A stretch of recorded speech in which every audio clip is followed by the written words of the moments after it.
देवरू फुचुर फुचुर फेंके पिचकारी तोहर रंग। अरे तो हमर पिचकारी ले ना जो एकदम बम नहर के पुल के तरे नहा जइबे एके बेर में। अब बताइए तो जरा ये गाना जो है वो शिल्पी राज और अरविंद अकेला कल्लू का एगो होली का नया गाना रिलीज हुआ है, जिस गाने का टाइटल है कि देवरू फुचुर फुचुर 2। अब देवरू फुचुर फुचुर ये कल्लू का जो मशीन है ना, उनका पिचकारी की बात हो रही है, वो खराब हो गया है।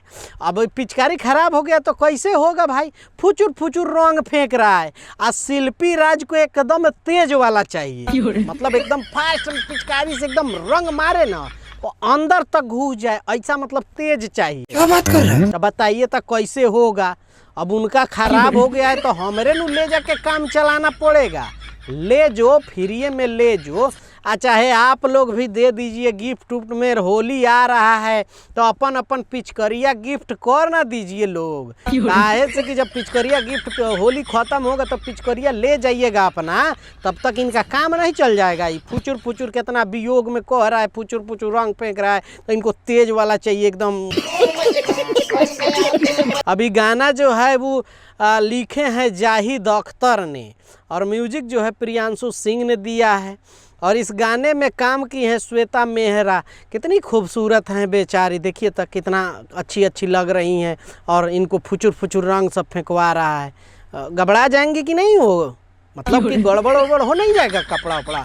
ध्यान से तनी फुचुर फुचुर रंग मत फेंकिए, सब एक बार फेंकना है तो तेज में फेंकिए। ये गाना जो रिलीज हुआ है वेब म्यूजिक से रिलीज हुआ है, तो अगर नहीं देखे हैं तो जाइए, होली का सीजन है, मज़ा लीजिए, देखिए। और इंटरटेनमेंट के पर्पज़ से ज़्यादा भाभी लगे सटियाइएगा नहीं तो भाभी ऐसा बांस कर देगी ना तो फिर 50 में घूमिएगा, फिर समझे, सर्जरी भी नहीं हो पाएगा। प्राइवेट सरकारी हॉस्पिटल का आप जानते ही हैं, प्राइवेट में जाएंगे तो हाथना टांस के बिल लेगा, सरकारी में वो इलाजवे नहीं होगा। तो वो खरखोचा वाला बांस जो होता है तो तनी दूर रहिएगा भाभी से। सनक गई भाभी होली में ना तो फिर। अब जाइए, आप लोग गाना देख लिए होंगे तो नीचे कमेंट करिए, नहीं देखें तो देख के कमेंट करिएगा। मिलते हैं अगले वीडियो में, बाय बाय, टेक केयर, जय हिंद।